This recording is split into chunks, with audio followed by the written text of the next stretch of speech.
الحمد لله نحمده ونستعينه ونستغفره ونؤمن به ونتوكل عليه ونعوذ بالله من شرور أنفسنا ومن سيئات أعمالنا من يهده الله فلا مضل له ومن يضلل فلا هادي له وأشهد أن لا إله إلا الله وحده لا شريك له وأشهد أن محمدًا عبده ورسوله أما بعد فأعوذ بالله من الشيطان الرجيم بسم الله الرحمن الرحيم கண்ணியத்திற்குரிய அல்லாஹ்வின் அடியார்களே, இஸ்லாத்தை பொறுத்தமட்டிலும் இஸ்லாம் கடமையாக்கிய ஒன்று இருக்கிறது. அதற்கு பேர் ஜகாத். ஜகாத்தை ஒருவர் தன்னுடைய சொத்து அதிகமானதால் அவர் செய்யவில்லை, மாற்றமாக சொத்து உங்களிடத்தில் அதிகமானதினால் அல்லாஹ் சொல்கின்றான் நீங்கள் கொடுக்க வேண்டும் என்று. நன்மையை எதிர்பார்த்து கொடுக்கின்றார், அல்லாஹ்விடத்திலிருந்து தன்னை பாதுகாத்துக் கொள்ள கொடுக்கின்றார்.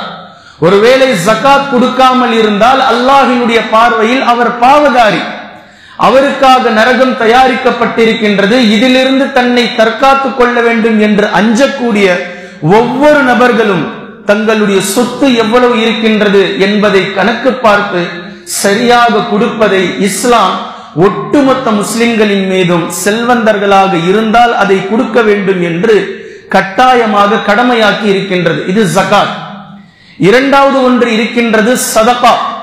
இது உங்களிடத்தில் என்ன இருக்கின்றதோ மனமுவந்து இருக்கும் போதும் இல்லாத போதும் நன்மையை எதிர்பார்த்து நீங்கள் கொடுங்கள். மனமுவந்து அடுத்தவர்களுக்கு செய்யக்கூடியதை இஸ்லாம் சதகா என்று சொல்லி காட்டுகின்றது. இதில் மூன்றாவது ஒன்று இருக்கின்றது, அதை அரபியில் நாம் சதகத்துன் ஜாரியா என்று சொல்கின்றோம். ஒருவர் தான் இறந்ததற்கு பின்னாலும் எனக்கு நன்மை வந்து சேர வேண்டும், நான் இறந்து போய்விடுவேன், ஆனால் என்னிடத்தில் ஒரு நிலம் இருக்கிறது அல்லது என்னிடத்தில் காசு இருக்கின்றது, இந்த காசில் ஒரு பள்ளிவாசலை நான் கட்டி வைக்கின்றேன், நான் இறந்து போனாலும் இந்த பள்ளிவாசல் நிலையாக இருக்கும் காலமெல்லாம் என்னுடைய கபருக்கு நன்மை வந்து சேரும். அல்லது இந்த பள்ளிவாசலுக்கு ஒரு டியூப்லைட்டை நான் வாங்கி போடுகின்றேன், என்கிட்ட இருக்கிற காசுல நான் இறந்து போனதற்கு பின்னால் இந்த டியூப்லைட் எரிந்து கொண்டிருக்கும் காலமெல்லாம் அந்த வெளிச்சத்தில் அமர்ந்து ஓதுபவர்கள், அந்த வெளிச்சத்தில் தொழுபவர்கள், அந்த வெளிச்சத்தை கொண்டு இந்த பள்ளிவாசல் உபயோகப்படும் காலமெல்லாம் எனக்கு அல்லாஹு தஆலா அந்த நன்மையை கொண்டு வந்து சேர்த்து கொண்டிருப்பான். ஒரு மரத்தை நட்டி வைப்பது, ஒரு கிணறை தோண்டிவிட்டு செல்வது, ஒரு மோட்டரை போரை ஒரு சமூகத்திற்கு போட்டுவிட்டு செல்வது, இது பொதுவானது. இதை எனக்கு பின்னால் வரக்கூடியவர்கள் பொதுவாக நிர்வகிப்பார்கள், இதை யாரும் சொந்தம் கொண்டாடக்கூடாது என்று சொல்லிவிட்டு செல்வதற்கு பெயர் வக்ஃப் என்று சொல்லப்படும். ஒரு விஷயத்தை நன்மைக்காக ஒன்றை செய்து இதை யாரும் சொந்தம் கொண்டாடக்கூடாது, இதை இயங்கிக் கொண்டே இருக்க வேண்டும், இதை பராமரித்துக் கொண்டே இருக்க வேண்டும். நிர்வாகிகள் மாறுவார்கள், அதை நிர்வகிப்பவர்கள் மாறிக்கொண்டு இருப்பார்கள், ஆனால் அந்த சொத்தை யாரும் சொந்தம் கொண்டாட முடியாது, எனக்கு அதற்கு நன்மை வந்து சேரும் என்று சொல்லக்கூடிய இந்த விஷயம்தான் சதகத்துன் ஜாரியா என்ற ஹதீஸிலே நாம் பேசுகின்றோம். இதைத்தான் வக்ஃபாக நம்முடைய முன்னோர்கள் செய்துவிட்டு சென்றிருக்கிறார்கள். ஆக சுருக்கமாக சொல்ல வேண்டுமானால் மதத்தின் அடிப்படையில் செய்யப்பட்ட விஷயம்தான், நன்மையை எதிர்பார்த்து செய்யப்பட்ட விஷயம்தான் ஒட்டுமொத்த வக்ஃப் சொத்துக்களும். இதில் நன்மையை எதிர்பார்க்காமல் சும்மா எதுவும் இல்லை.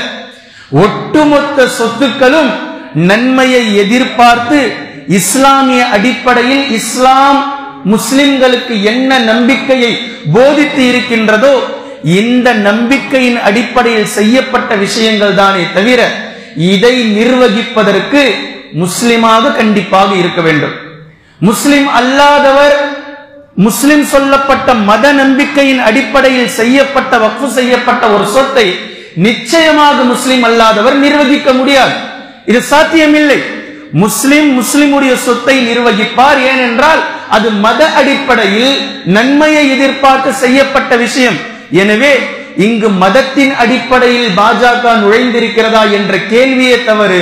முழுக்க முழுக்க வக்ஃப் ஒட்டுமொத்தமும் அது இஸ்லாமிய அடிப்படையில் கொண்டு வரப்பட்டதுதான். இது நுழைந்திருக்கிறதா என்ற கேள்வி அல்ல, நேரடியாகவே நீங்கள் மதத்திற்குள் தான் நுழைகிறீர்கள். உங்களுக்கு வேறு வேலையும் இல்லை. நாட்டுக்குள் இருக்கக்கூடிய எந்த விதமான பிரச்சனையும் உங்களுடைய பிரச்சனை கிடையாது. உங்களுடைய பிரச்சனைகள் எல்லாம் இஸ்லாமும் முஸ்லிம்கள் மட்டும்தான். ஒட்டுமொத்த பிரச்சனையாகவும் நீங்கள் பார்ப்பது இஸ்லாம் முஸ்லிம், இதுதான் உங்களுடைய பிரச்சனை என்பதை நீங்கள் பார்த்து கொண்டே இருக்கிறீர்கள். இந்த சட்டத்தை கொண்டு வருவதனால் நீங்கள் செய்ய போவது என்ன? பெருசா பட்டியலிட்டெல்லாம் நம்ம சொல்ல வேண்டாம். 2 வார்த்தைகளில் நான் சொல்லி முடிக்கின்றேன். ஒன்று, முஸ்லிம்களிடத்தில் இருக்கக்கூடிய நிலங்களை அபகரிக்க வேண்டும், இவ்வளவுதான். இதை தாண்டி வேறு எதுவும் இல்லை. இருக்கக்கூடிய ஒட்டுமொத்த சொத்துக்களையும் தாங்கள் அதை கட்டுக்குள் கொண்டு வர வேண்டும், அபகரிக்க வேண்டும் என்ற எண்ணம். இதற்கு அடுத்ததாக இருக்கக்கூடிய நிலங்கள் சொத்துக்களின் மீது நிர்வாகம் அவர்கள் செய்ய வேண்டும். சுருக்கமாக நான் சில விஷயங்களை உங்களுக்கு நினைவுபடுத்துகின்றேன். கண்ணியத்திற்குரிய அல்லாஹ்வின் அடியார்களே, ஒட்டுமொத்த முஸ்லிம்களும் ஆழமாக உணர வேண்டிய தருணம் இது. சிஏஏ பிரச்சனையில் நாம் என்ன பேசினோம், என்ன சொன்னார்கள்? முஸ்லிம்களை 2ஆம் தர குடிமக்களாக ஆக்குவதற்காக இவ்வாறு செய்கிறார்கள் அப்படின்னு சொல்லி பேசினாங்க. முஸ்லிம்களை எந்த விதமான ஓட்டுரியும் இல்லாமல் 2ஆம் தர குடிமக்களாக ஆக்குவதற்காக இது போன்ற சட்டங்களை கொண்டு வருகிறார்கள் என்று நமக்கு சொல்லப்பட்டது. ஆனால் இந்த வக்ஃபினுடைய சட்டங்கள் மட்டும் நடைமுறைக்கு வந்தால், இவர்கள் என்ன வகுத்து வைத்து வக்ஃபு திருத்த சட்டம் என்று கொண்டு வருகின்றார்களோ இது நடைமுறையில் சாத்தியமானால் முஸ்லிம்கள் 2ஆம் தர குடிமக்களாக கூட வாழ முடியாது. நல்ல விளங்குங்க. முஸ்லிம்களுக்கு இருப்பது ஒரு பள்ளிவாசல், அவ்வளவுதான். முஸ்லிம்களுக்கு இருப்பது அங்கங்க இருக்கக்கூடிய மதரசாக்கள், முஸ்லிம்களுக்கு இருப்பது முஸ்லிம்களுக்கு இருக்கக்கூடிய யதீம்கானா, ஒரு எல்லாம் போயிடும். ஒட்டு மொத்தத்தையும் ஆட்டையை போட்டு விடுவார்கள். ஒட்டு மொத்தத்தையும் அவர்கள் நிர்வகிப்பார்கள். எந்த ஒன்றும் முஸ்லிம்களுக்கு இல்லாமல் போய்விடும். 2ஆம் தர குடிமக்களாக கூட முஸ்லிம்கள் இருக்க முடியாது. கபரஸ்தானை அவர்கள் நிர்ணயிப்பார்கள். கபரஸ்தானிடமும் வக்ஃபு தான்.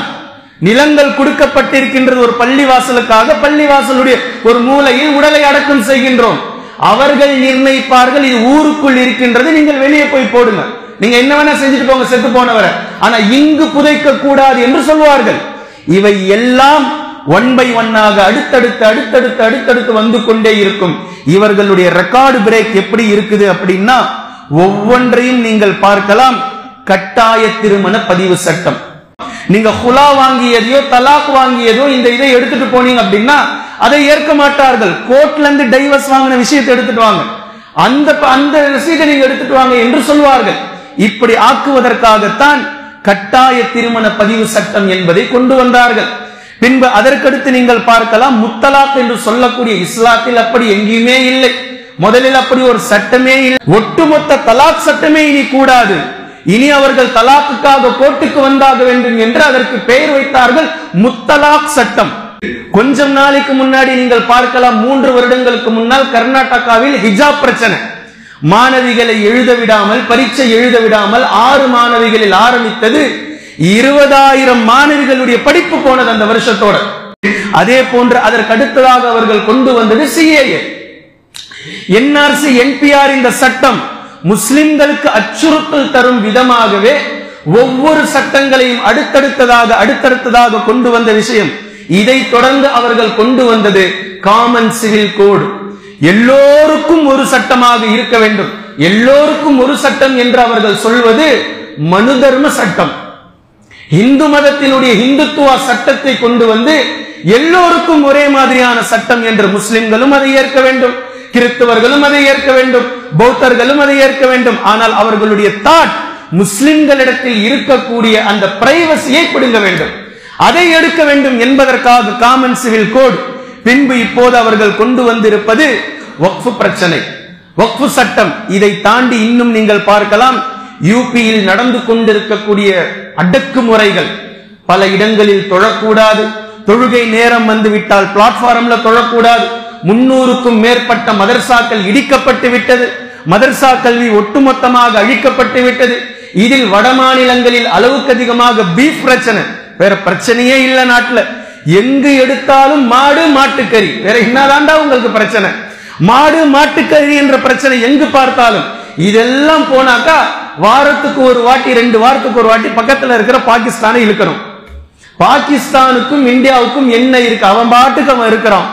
எதுக்கெடுத்தாலும் பாகிஸ்தான். இன்னும் கொஞ்சம் போர் அடிச்சது அப்படின்னா 3 வாரத்துக்கு ஒரு வாட்டி பாகிஸ்தானுக்கு அந்த பக்கம் இருக்கிற ஆப்கானிஸ்தானுக்கு போயிட வேண்டியது. ஆப்கானிஸ்தான் தாலிபான்கள், ஆப்கானிஸ்தான் தாலிபான்கள், பாகிஸ்தான் பக்கத்து நாடு. இதுதான் இவர்களுடைய அரசியல். இதை தாண்டி இப்போது நான் சொல்லிய இந்த பட்டியலை தாண்டி வேறு ஏதாவது ஒரு சட்டம், ஒரு நல்ல ஒரு விஷயம் இந்த அரசாங்கம் கொண்டு வந்து, இப்ப வக்ஃப் திருத்த சட்டம் கொண்டு வந்தவுடன் ஏழைகளாக இருப்பவர்கள் எல்லாம் அப்படியே பணக்காரங்களா மாறிடுவாங்களா? இவர்கள் கொண்டு வரக்கூடிய இந்த சிஏஏ சட்டத்தினால் இதை கொண்டு வந்தவுடன் அப்படியே வேலை இல்லாதவர்களுக்கு வேலை கிடைச்சிருமா? பசியும் பட்னியுமாக உறங்கிக் கொண்டு இருக்கக்கூடியவர்கள் எல்லாம் இந்த பீஃப் பிரச்சனையை நீங்க சரி பண்ணோம்னா அவர்களுக்கு எல்லாம் அப்படியே உணவு கிடைச்சிருமா? என்ன நடக்கும்? ஒன்றுமில்லை. வறுமையில் வாடிக்கொண்டிருப்பவர்கள் வாடிக்கொண்டுதான் இருக்கிறார்கள். பிரச்சனையில் இருப்பவர்கள் பிரச்சனையில் தான் இருக்கிறார்கள்.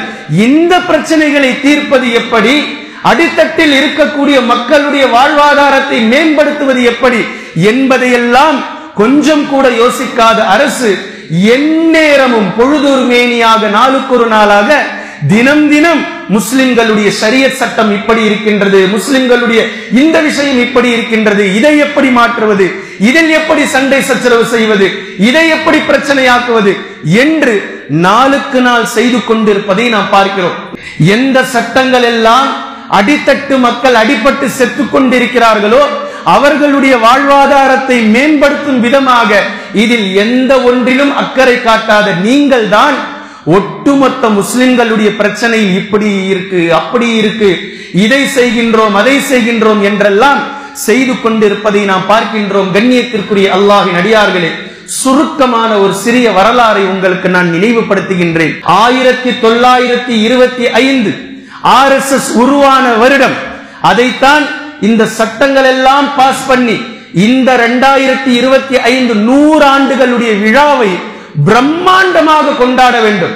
இந்த பிரம்மாண்டத்திற்கு அவர்களுக்கு விருந்தாக இருக்க போவது என்னவென்றால், இந்த 100 ஆண்டுகளில் முஸ்லிம்களை வேரோடு அழிப்பதற்காக உருவாக்கப்பட்ட இந்த RSS இயக்கம், விஸ்வ இந்து பரிஷத், இந்த பஜ்ரங்கள், இவை எல்லாம் என்னவெல்லாம் நாங்கள் செய்து முடித்திருக்கின்றோம் என்பதனுடைய கோலாகல நிகழ்ச்சியாக செய்வதற்காகத்தான் இத்தனை சட்டங்களையும் பிஜேபி வந்ததற்கு பின்னால் கொண்டு வந்து கொண்டே இருக்கின்றது. இதுதான் அவர்களுடைய அஜெண்டா. இந்த 1925 முன்னால் வரைக்கும் இவ்வளவு மும்முரமாக முஸ்லிம்களை எதிர்த்தது எங்கேயும் இல்லை. சாதி பிரச்சனைகள் காலம் காலமாக இருந்தது. ஆனால் மத ரீதியான இந்த போக்கு, மத ரீதியான இந்த பிரச்சனை 1925 இருந்துதான். அப்போதே 2 ஜெனரேஷன் தியரி என்று ஒரு கொண்டு வந்தார். அவர் பேர் சாவர்கர். பின்பு அவருக்கு பின்னால் கோல்வார்கர். அதாவது கிட்டத்தட்ட 20க்கும் மேற்பட்ட மொழிகள் பேசக்கூடிய நம்முடைய தேசத்தில் 20க்கும் மேற்பட்ட அவரவர்களுடைய கல்ச்சருடைய அடிப்படையில் வாழக்கூடிய நம்முடைய தேசத்தில் அதை 2 கொண்டு வந்து சுருக்கினார் அவர். ஒன்று இந்து தேசம், மற்றொன்று முஸ்லிம் தேசம். இங்கு 2 தேசங்கள் இருக்கின்றது. ஒன்று இந்து தேசம், மற்றொன்று முஸ்லிம் தேசம் என்று கொண்டு வந்தார். எங்க இருக்கிறோம் முஸ்லிம்? 140 கோடி மக்களில் 24 கோடி கூட இல்ல முஸ்லிம்கள். இதை அவர் எப்படி ஆக்கினாரு? 2 நேஷன், 2 தேசங்கள் இங்கு இருக்கின்றது. ஒன்று இந்து தேசம், மற்றொன்று முஸ்லிம் தேசம் என்று அவர் கொண்டு வந்த அந்த வார்த்தை தான் இப்படி இருந்தது. இதற்கிடையில் தான் 1940 வரைக்கும் முகமது அலி ஜின்னாவினுடைய வரலாற்றை நீங்கள் பார்க்கலாம். அவரை விடவும் சிறந்த ஒரு தேசியவாதி என்று காட்டுவதற்கு யாருமே இல்லாத அளவிற்கு அவருடைய பேச்சுக்கள், அவருடைய நடத்தைகள், அவர் எந்த அளவிற்கு இந்த தேசத்தை நேசித்தார் என்ற வரலாறை நீங்கள் கண்டு கொள்வீர்கள். ஆனால் 1925 பின்னால் இவர்கள் ஏற்படுத்திய இந்த பிரச்சனை 15 ஆண்டுகளில் அவருக்கு கொடுக்கப்பட்ட அந்த குடைச்சலின் காரணமாக 1940 எங்களுக்கு தனி நாடு வேண்டும் என்று அவர் கோரிக்கை வைத்தார். இதில் பல முஸ்லிம்கள் சென்றார்கள், பல முஸ்லிம்கள் செல்லவில்லை. இப்ப இங்கிருந்து சென்ற முஸ்லிம்கள் இருக்கிறாங்களே, இங்கிருந்து முஸ்லிம்கள் பாகிஸ்தானிற்கு சென்றதை போன்று பாகிஸ்தானில் இருந்த இந்து சகோதரர்களும் இங்கு வந்தார்கள். இதில் சில பல லட்சம் முஸ்லிம்கள், சில பல மக்கள் காணாமல் போனார்கள், இறந்து போனார்கள், அடைத்து செத்து போனார்கள் என்பதெல்லாம் மிகப்பெரிய வரலாறுகள். இங்கிருந்து அங்கு சென்றார்கள், அங்கிருந்து இந்து சகோதரர்கள் இங்கு வந்தார்கள்.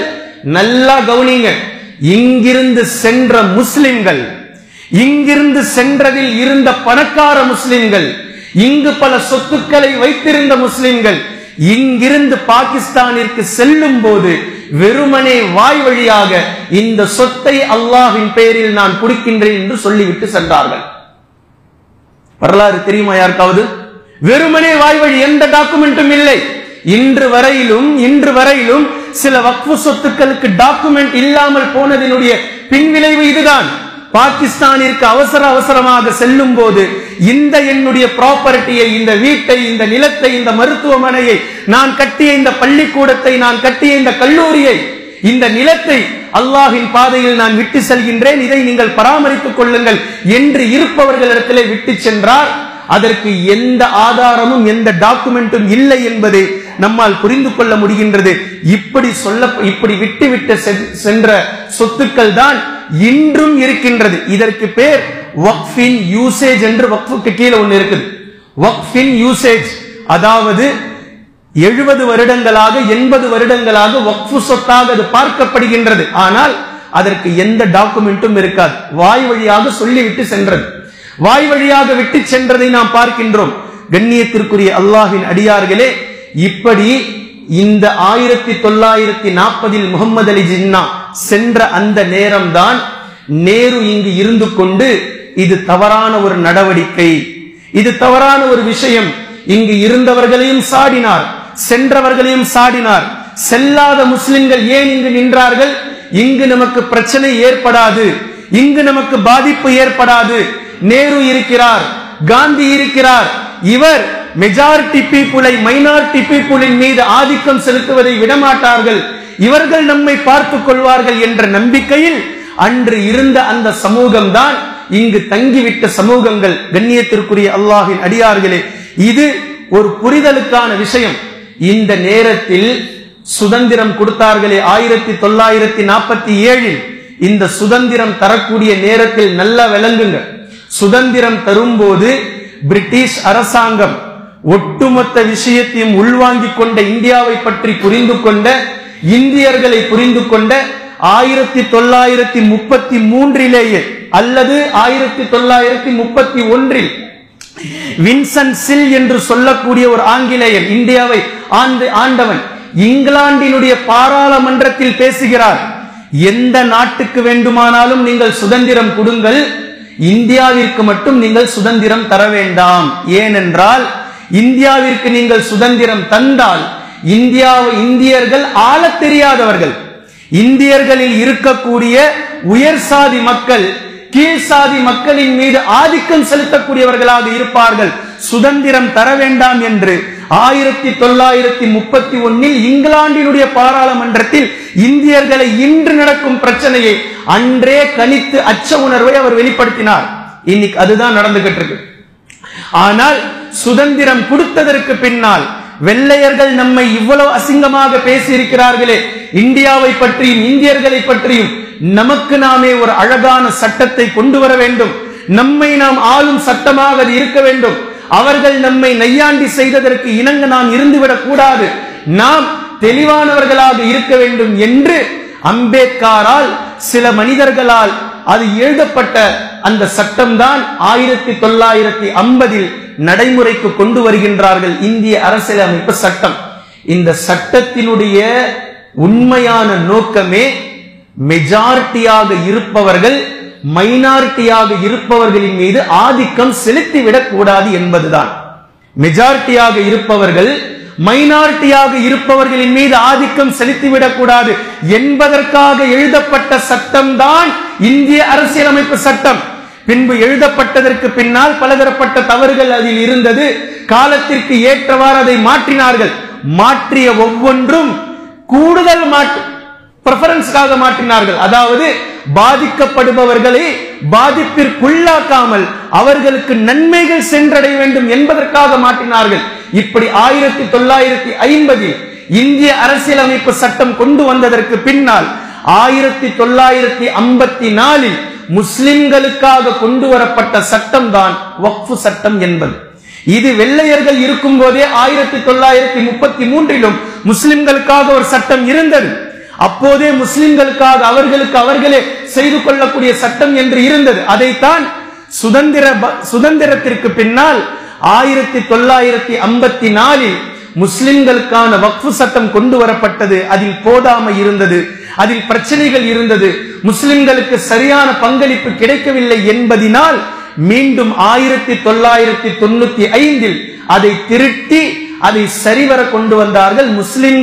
முஸ்லிம்களுடைய நிலத்தை நேரடியாக சரியாக நிர்வகிக்க வேண்டும், அதனுடைய பலாபலன்கள் அவர்களுக்கே கிடைக்க வேண்டும் என்ற நன்னோக்கில் மாற்றப்பட்டது 1995.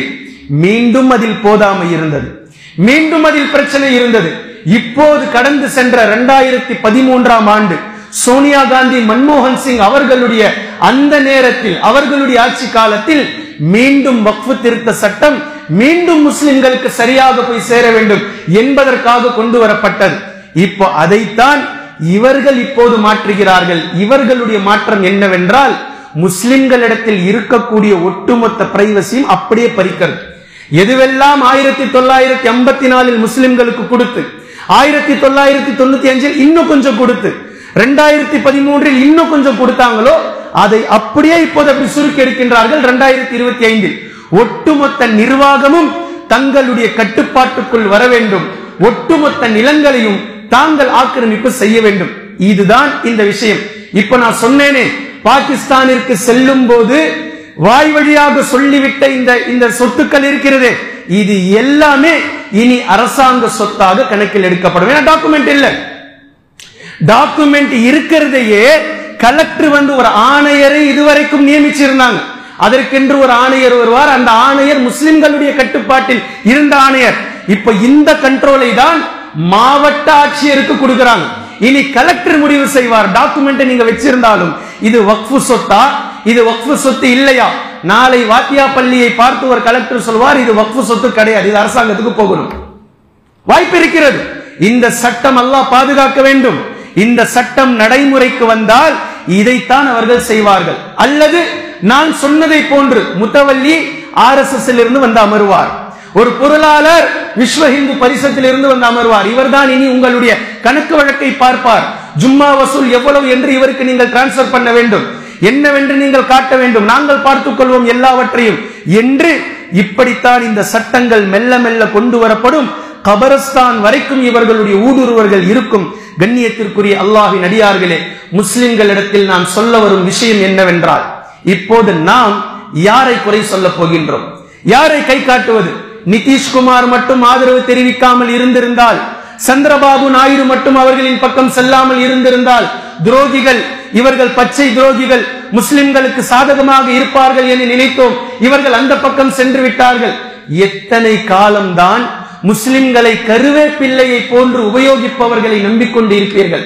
இங்கு நான் சொல்ல வருவது என்னவென்றால், எப்போது அல்லாஹ் ஒரு விஷயத்தை உங்களுக்கு நியமத்தாக அருளாக கொடுத்து எந்த சமூகம் அந்த அருளுக்கு நன்றி செலுத்தாமல் அல்லாஹிற்கு அதற்காக அல்லாஹ்விடத்தில் அதை உருகி அல்லாஹ்வை சார்ந்து இருக்காமல் நன்றி செலுத்தாமல் விட்டு விட்டோமோ, அதையே அல்லாஹு தஆலா சோதனையாக கொண்டு வந்து விடுவான். குர்ஆன் நெடுக்க நீங்கள் சான்றுகளை பார்க்கலாம்.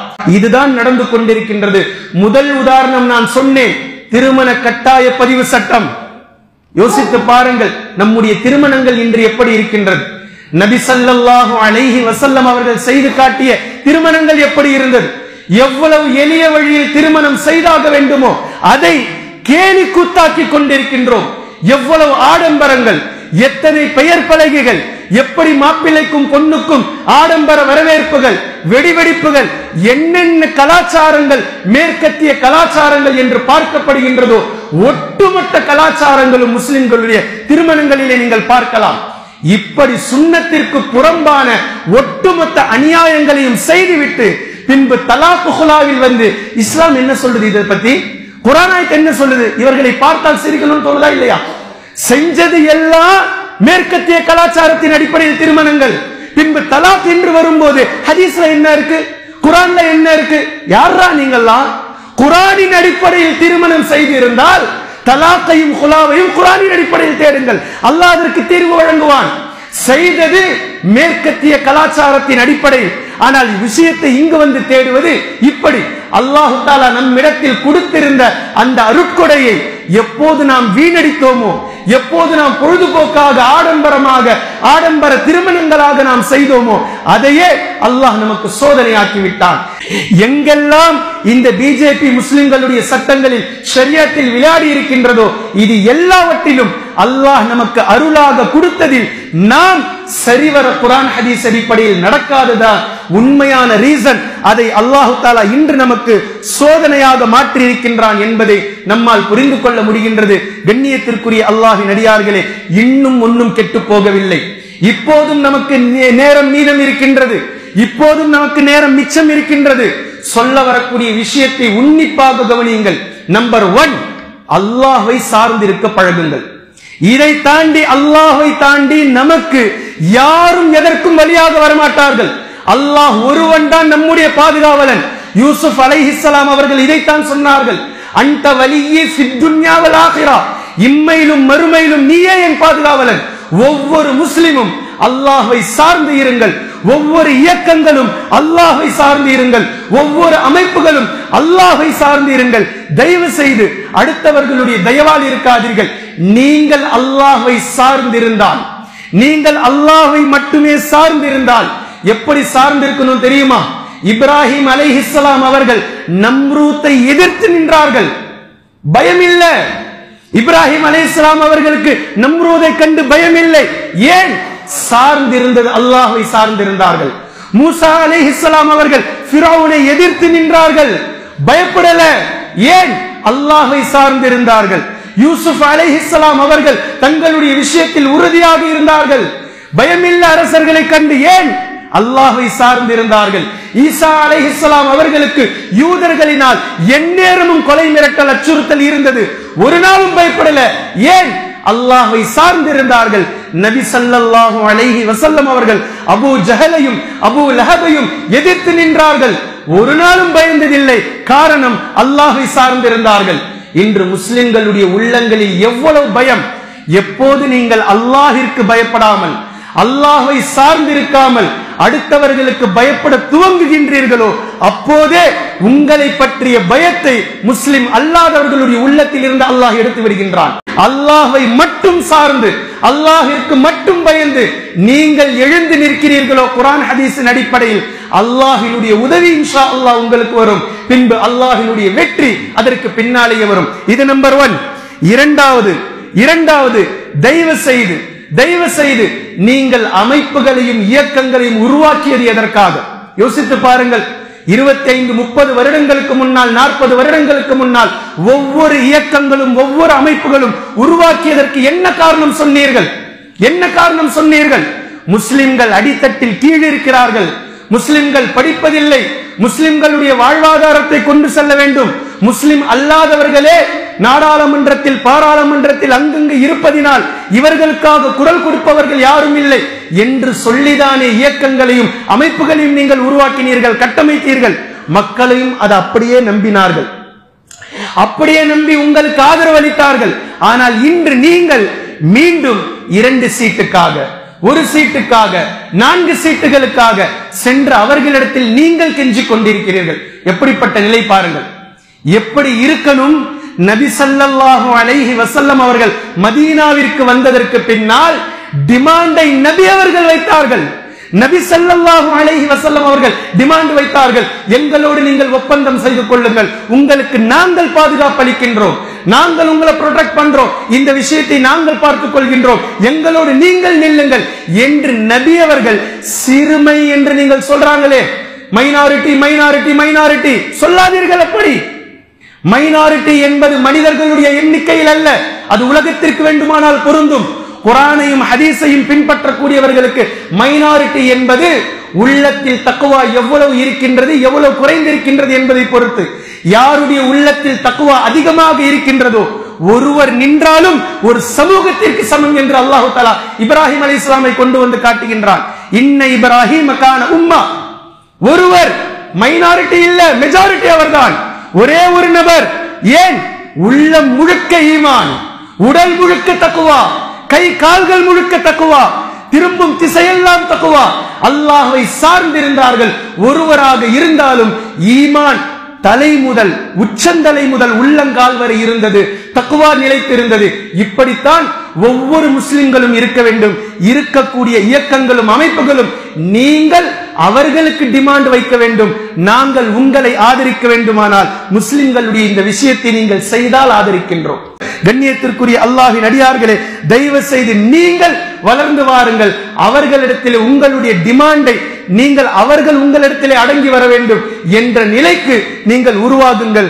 அதே போன்று கடைசியாக மூன்றாவது நான் சொல்லக்கூடிய விஷயம் என்னவென்றால், தயவு செய்து இப்போது இருக்கக்கூடிய ஒவ்வொரு பள்ளிவாசலுடைய நிர்வாகிகள், இப்போது இருக்கக்கூடிய ஒவ்வொரு முஸ்லிம் கட்டமைப்புகள், சொத்துக்கள் எங்கெங்கு இருக்கின்றதோ ஒட்டுமொத்த நிர்வாகிகளும் தயவு செய்து இனி இருக்கக்கூடிய இளைஞர்களுக்கு அதை காட்டிக் கொடுங்கள். எங்கெல்லாம் முஸ்லிம்களுடைய சொத்து இருக்கின்றது, வாத்தியா பள்ளியினுடைய சொத்துக்கள் எவ்வளவு என்பதை அடுத்த தலைமுறைக்கு காட்டிக் கொடுங்கள். பத்திரம் எங்கே இருக்கின்றது என்று காட்டுங்கள். வரக்கூடிய ஜெனரேஷனுக்கு அது புரிய வையுங்கள். இங்கிருந்து இதுவரைக்கும் இப்போது நம் இடத்திலே இது வந்தது, இன்று வரை இது நம்முடைய கட்டுப்பாட்டில் இருக்கிறது, நாங்கள் சென்றதற்கு பின்னால். ஆனால் சொல்லாமல் இப்படியே சென்றதினால் தான் அடுத்தடுத்த ஜெனரேஷனுக்கு எந்த சொத்து எங்க இருக்குன்னே தெரியல. இவ்வளோ பெருசா இருந்தது 50 வருஷத்துல இவ்வளவு வந்து நிக்குது. காரணம், நிர்வகித்தவர்கள் நிர்வகித்து விட்டு சென்று விட்டார்கள். அதை சொல்லவும் இல்லை, அதை பற்றி பேசவும் இல்லை, அதை அடுத்தவர்களுக்கு காட்டவும் இல்லை, அதை கொண்டு சென்று அழைத்து சென்று காட்டவும் இல்லை. இப்படி இல்லாமல் தயவு செய்து அடுத்தடுத்த ஜெனரேஷன்களுக்கு இந்த பள்ளியினுடைய சொத்து என்ன, உலகத்தில் நாட்டில் இருக்கக்கூடிய ஒவ்வொரு பள்ளிவாசல்களுடைய சொத்து என்ன, பங்கு என்ன, எங்கிருந்து வருமானம் வருகின்றது, என்னென்ன நடக்கின்றது என்பதை தயவு செய்து அடுத்தடுத்த இளைஞர்கள் ஜெனரேஷனுக்கு காட்டி கொடுத்து கொண்டே இருங்கள். கண்ணியத்திற்குரிய அல்லாஹ்வின் அடியார்களே, இந்த 3 விஷயங்களும் முஸ்லிம்களுக்கானது. அல்லாஹ்வை சார்ந்து இருங்கள். இருக்கக்கூடிய இயக்கங்கள் தயவு செய்து நீங்கள் அவர்களுடைய கீழே அவர்களிடத்திலே சென்று கீழே விழாமல் அவர்களை நீங்கள் நிமிர்ந்து நின்று அவர்களை உங்களுக்கு மத்தியில் குனியச் செய்யுங்கள். இதுதான் உண்மையான முஸ்லிம். அதே போன்று மூன்றாவது, இனி இருக்கக்கூடிய சொத்தையாவது அடுத்தடுத்த தலைமுறைகளுக்கு காட்டிக் கொடுங்கள். கடைசியாக முஸ்லிம் அல்லாதவர்கள், பிஜேபிக்கு நான் சொல்வது, யாரெல்லாம் இந்த விஷயத்தை ஆதரிக்கிறார்களோ இவர்கள் ஒட்டுமொத்த நபர்களுக்கும் குர்ஆன் ஹதீஸின் அடிப்படையில் ஒரே ஒரு விஷயம், நீங்கள் நிலங்களை ஆக்கிரமிப்பு செய்ய வேண்டும், அதிகாரம் செய்ய வேண்டும், நிர்வாகத்தில் எடுக்க வேண்டும் என்றுதானே நினைக்கிறீர்கள்? ஏன் அதுக்கு இவ்வளவு கஷ்டம்? இவ்வளவு கஷ்டப்பட வேண்டியதில்லை. நான் சொல்வதை நீங்கள் செய்வீர்களே ஆனால் இன்ஷா அல்லாஹ் முஸ்லிம்களே உங்களை தலைவர்களாக்கி விடுவார்கள். முஸ்லிம்களே உங்களை அவர்கள் நிர்வகிக்க செய்வார்கள். நம்பர் 1 ஒரே ஒரு விஷயம்தான் குர்ஆன் பேசுகின்றது. சூரத்து தௌபா, இன்னமா யஅமுரு மசாஜிதல்லாஹ் மன் ஆமன பில்லாஹ் வல் யௌமில் ஆகிர் வ அகாமஸ் ஸலாத் வ ஆத்தஸ் ஸகாத் வ லம் யக்ஷ இல்லல்லாஹ். 5 ரூல், 5 கண்டிஷன். மோடிஜி அவர்களே, அமித்ஷாஜி அவர்களே, யோகிஜி அவர்களே, மோகன் பகவத் அவர்களே, 5 கண்டிஷனை நீங்கள் ஏற்றுக்கொள்ளுங்கள். இன்ஷா அல்லாஹ் நாட்டில் இருக்கக்கூடிய ஆயிரக்கணக்கான பள்ளிவாசல்களை நீங்களே நிர்வகிக்கலாம். நீங்களே வக்ஃப் சொத்தை பராமரியுங்கள். நம்பர் 1, மன் ஆமன பில்லாஹ், அல்லாஹ்வை ஏற்றுக்கொள்ளுங்கள். லா இலாஹ இல்லல்லாஹ் முஹம்மதுர் ரசூலுல்லாஹ். இன்றைய தினம் இந்த கலிமாவை நீங்கள் சொன்னால், ஜும்மாவிற்கு சொன்னால், அசர் தொழுகையில் ஒட்டுமொத்த வக்ஃபினுடைய பத்திரங்களும் உங்களுடைய காலடியில் கிடைக்கும். நீங்களே பார்த்துக் கொள்ளுங்கள். மன் ஆமன பில்லாஹ் வல் யௌமில் ஆகிர், இரண்டாவது மறுமை நாளை நீங்கள் நம்புங்கள், ஏற்றுக்கொள்ளுங்கள். வ அகாமஸ் ஸலாத், ஜும்மாவில் இருந்து நீங்கள் தொழ ஆரம்பித்து விடுங்கள், நீங்கள் தொழுகையாளியாக மாறிவிடுங்கள். வ ஆத்துஸ் ஸகாத், ஸகாத்தை சரியான முறையில் நிறைவேற்றுபவர்களாக நீங்கள் மாறிவிடுங்கள். வலம் யக்ஷ இல்லல்லாஹ், அல்லாஹ்வை தவிர வேறு யாருக்கும் அஞ்சாதவர்களாக, இஸ்ரேலுக்கோ அதே போன்று அமெரிக்காவுக்கோ சீனாவுக்கோ யாருக்கும் அஞ்சாதவர்களாக நீங்கள் மாறிவிடுங்கள். அல்லாஹுக்கு மட்டும் அஞ்சுங்கள். இந்த 5 கண்டிஷன்களை இன்ஷா அல்லாஹ் நீங்கள் ஏற்றுக்கொண்டால், நீங்கள் ஏற்றுக்கொள்ளுங்கள், ஒட்டுமொத்த நாட்டினுடைய வக்ஃபையும் நீங்களே பராமரியுங்கள், நீங்களே தலைவர்களாக இருங்கள், நீங்களே நிர்வாகம் செய்யுங்கள். ஒட்டுமொத்த முஸ்லிம்களும் இன்ஷா அல்லாஹ் உங்களுக்கு பின்னால் நிற்பார்கள். நபி ஸல்லல்லாஹு அலைஹி வஸல்லம் அவர்கள் காலித் பின் வலீதை பார்த்து எப்படி துஆ செய்தார்களோ அதுதான் இன்று நம்முடைய துஆ. நபி ஸல்லல்லாஹு அலைஹி வஸல்லம் அவர்கள் அபூ ஜஹலையும் உமர் ரலியல்லாஹு அன்ஹு அவர்களையும் பார்த்து என்ன துஆ செய்தார்களோ அதுதான் இன்று நம்முடைய துஆ. யார் நமக்கு எதிராக நிற்கிறார்களோ, மோடியாக இருக்கட்டும், அமித்ஷாவாக இருக்கட்டும், யோகியாக இருக்கட்டும், அல்லாஹ் நாடினால் ஒரு நொடியில் அவர்களுடைய உள்ளங்களில் ஹிதாயத்தை கொண்டு வந்து இந்த இஸ்லாத்திற்கு அவர்களையே பாதுகாவலர்களாக அல்லாஹ் தஆலா மாற்றி விடுவார். நாம் துஆ செய்வோம், அவர்களுடைய உள்ளங்களில் ஹிதாயத்திற்கு அல்லாஹ் தஆலா போதுமானவன். கண்ணியத்திற்குரிய அல்லாஹ்வின் அடியார்களே, முஸ்லிம்கள் மிக எச்சரிக்கையோடு இருக்க வேண்டிய நிலையில் நாம் இருக்கின்றோம். அல்லாஹ் தஆலா குர்ஆனையும் ஹதீஸையும் தெளிவாக விளங்கக்கூடிய நன்மக்களாகவும் அதை நடைமுறைப்படுத்தக்கூடிய மக்களாகவும் அல்லாஹ் நம்மை ஆக்குவானாக. வ ஆகிர் தஅவானா அனில் ஹம்துலில்லாஹி ரப்பில் ஆலமீன்.